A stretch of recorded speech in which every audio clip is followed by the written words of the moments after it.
Though Robert had risked all our lives to win it, the Iron Throne bored him. He cared little for justice, and less for rule. If it weren't women or wineskin, he had no use for it.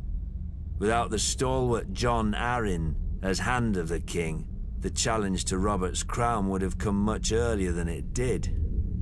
The Iron Islands have never lacked for treachery. They respect only strength, and honor is as foreign to them as the Seven. After 6 years, their ruler, Lord Balon Greyjoy, wagered that King Robert had not won the support of the great houses of Westeros, many of whom still named him usurper. Lord Balon declared the Iron Islands independent, and sent his Iron Fleet to Lannisport. Lord Tywin Lannister was careless, and the Ironborn caught and burnt his ships at anchor. Lord Balon and his reavers controlled the Sunset Sea. Robert then ordered me to succeed where his father-in-law, Lord Tywin, had failed. Beneath Robert's fury, I sensed relief. War he could understand. He would smash Lord Balon as he had Rhaegar. I raised Robert's fleet and sailed around Westeros to the Iron Islands. I set a trap for the Iron Fleet off Fair Isle. As sailors and warriors, the Ironborn are unparalleled. But they're not soldiers. They have no discipline, no strategy, no unity.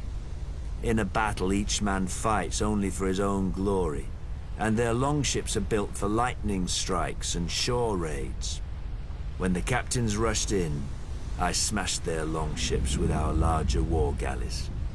The strength of the Ironborn is in their ships.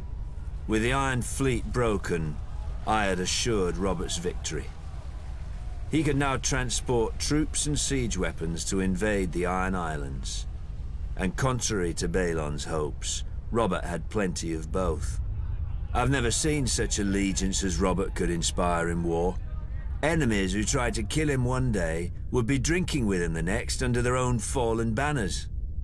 In rebelling against the Iron Throne, Lord Balon did more than Robert ever could to cement his rule. When Robert came to the Iron Islands, he brought with him the full power of Westeros.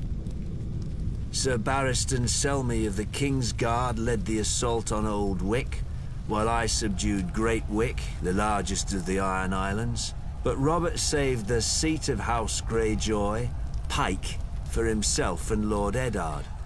Robert would later boast of the battle's bloodiness and how he could have torn down the island into the waves if Lord Balon hadn't bent the knee. But if I'd have led the assault, Balon's neck would have bent, under his sword, because I do not forget, I do not pardon. His time will come, all their times will come.